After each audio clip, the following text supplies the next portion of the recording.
तो दोस्तों नमस्कार। आप देख रहे हैं स्टडी विद राही सर जी। मैं बोल रहा हूँ राम कुमार राही। मित्रों, हम पर्यावरण अध्ययन यूपी टेट 2021 के लिए चर्चा पिछले वीडियो में कर चुके हैं। पाठ परिवार और मित्र के बारे में इससे पहले मैं एक वीडियो और बना चुका हूँ। जिन दोस्तों ने पहली वीडियो न देखी हो वे Rahi with study with Rahi sir ji channel पर जाकर के इससे पहले की वीडियो देख लें, तब जाकर के अगली वीडियो में उसके आगे का भाग 2 आपको स्पष्ट समझ में आएगा। दोस्तों, निश्चित सफलता के लिए पर्यावरणीय अध्ययन की बुक लेकर के हम आए हैं, जिसका सामूहिक रूप से स्टडी करेंगे, जिसमें कि आपको निश्चित ही सफलता प्राप्त होगी, ऐसा मेरा मानना है।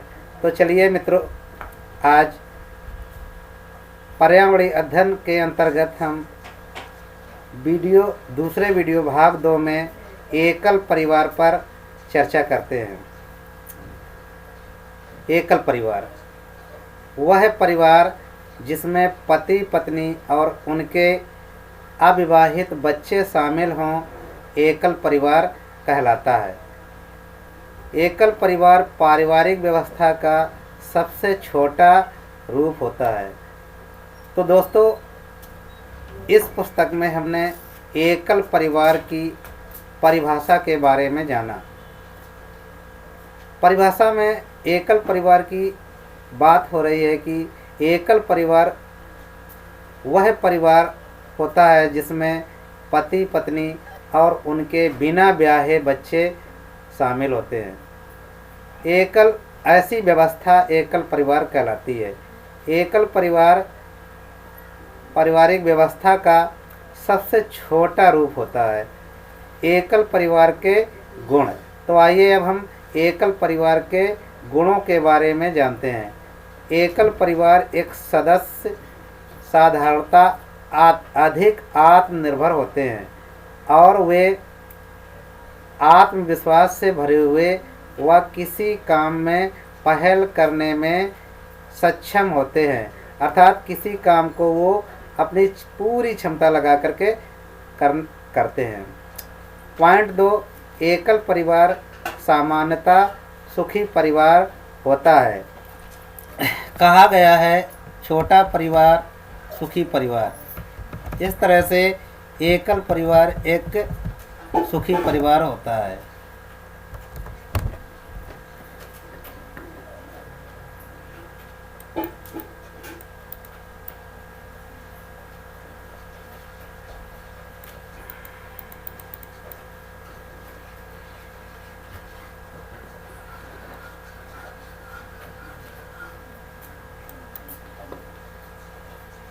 एकल परिवार में व्यक्तित्व का पूर्ण विकास संभव है। अगला पॉइंट, एकल परिवार में बच्चों को स्वयं निर्णय लेने के लिए उत्साहित किया जाता है, जिससे उनका आत्मविश्वास बढ़ता जाता है। अगला पॉइंट, सदस्यों के बीच गहरा भावनात्मक लगाव विकसित होता है। ऐसा अधिक एकांत आपसी मेल मिलाप के अवसर मिलने के कारण संभव होता है, जो एकल परिवारों में भली भांति उपलब्ध होते हैं। अगला पॉइंट, एकल परिवार में सामान्यतः कम आय होते हुए भी आर्थिक परेशानियों का सामना नहीं करना पड़ता है। परिवार कम आय में भी अपनी हर ज़रूरत को पूरा करने में सक्षम होता है। परिवार में सभी खुश एवं प्रसन्नचित्त रहते हैं। तो मित्रों, ये एकल परिवार के लाभ हुए। अब हम पढ़ते हैं एकल परिवार के दोष। तो आइए मित्रों, एकल परिवार के निम्नलिखित दोष पाए जाते हैं। जो कि क्रमशः इस प्रकार से हैं। एकल परिवारों में नवविवाहित दंपत्ति को किसी बुजुर्ग का सहारा नहीं होता है। उन्हें सलाह देने के लिए कोई भी अनुभवी व्यक्ति उपलब्ध नहीं होता है। इस प्रकार से ये हम कह सकते हैं कि जब एकल परिवार में नवविवाहित दंपत्ति होता है तो उसके पास किसी भी बुजुर्ग के सहारा उसके पास उपलब्ध नहीं होता है, जिससे कि वह अनुभव प्राप्त नहीं कर पाता है। पॉइंट नंबर 2, एकल परिवार में प्रायः बच्चे अकेले रहते हैं। वे माता पिता के अलावा अन्य पारिवारिक संबंधों की महत्ता को नहीं जान पाते एवं दादा दादी के लाड़ प्यार से भी वंचित रहते हैं। धीरे धीरे उनमें परिवार के सदस्यों के प्रति लगाव कम हो जाता है। यह एकल परिवार का दूसरा दोष है। तीसरा दोष, जब माता पिता दोनों ही कामकाजी हों तो बच्चों की देखभाल के लिए कोई नहीं रहता है। इस प्रकार से बच्चे मनमौजी हो जाते हैं। चौथा दोष, बुरे समय में परिवार को कोई आर्थिक भावनात्मक सहायता नहीं मिलती है। इस प्रकार से एकल परिवार के प्रमुख दोष हैं। अब चलते हैं बालक की शिक्षा में परिवार का महत्व। अगला टॉपिक हमारा मिलता है कि बालक की शिक्षा में परिवार का महत्व क्या है। तो जानते हैं परिवार का महत्व निम्न प्रकार से बालक की शिक्षा में पाया जाता है।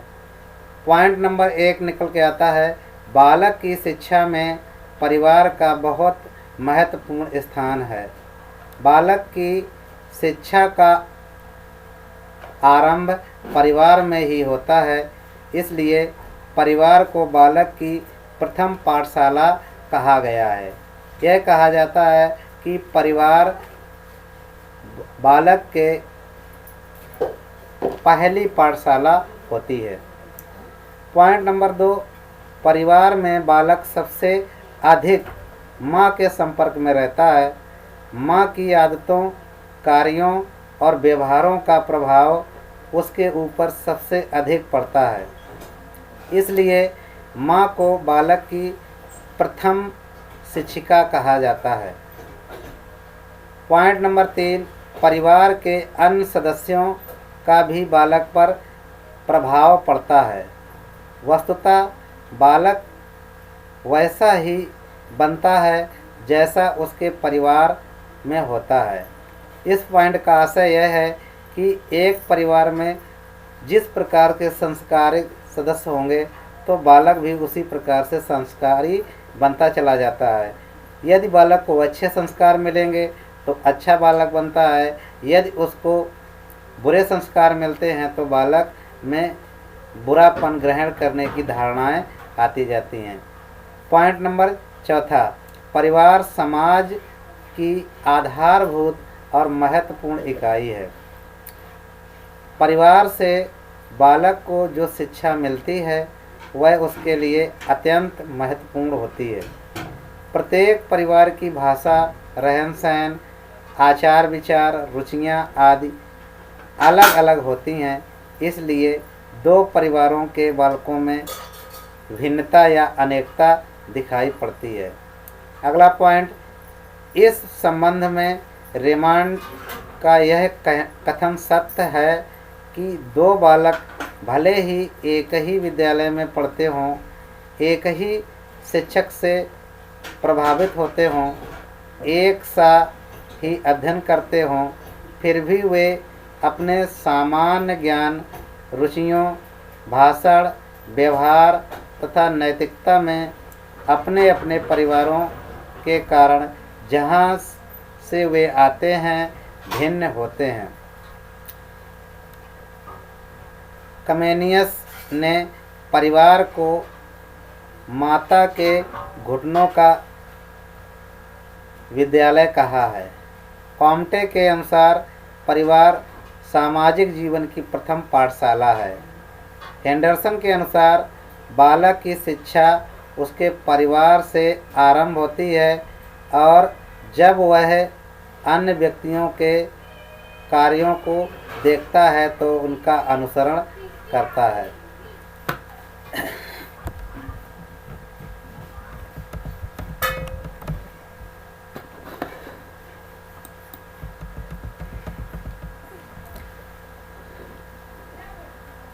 तो मित्रों,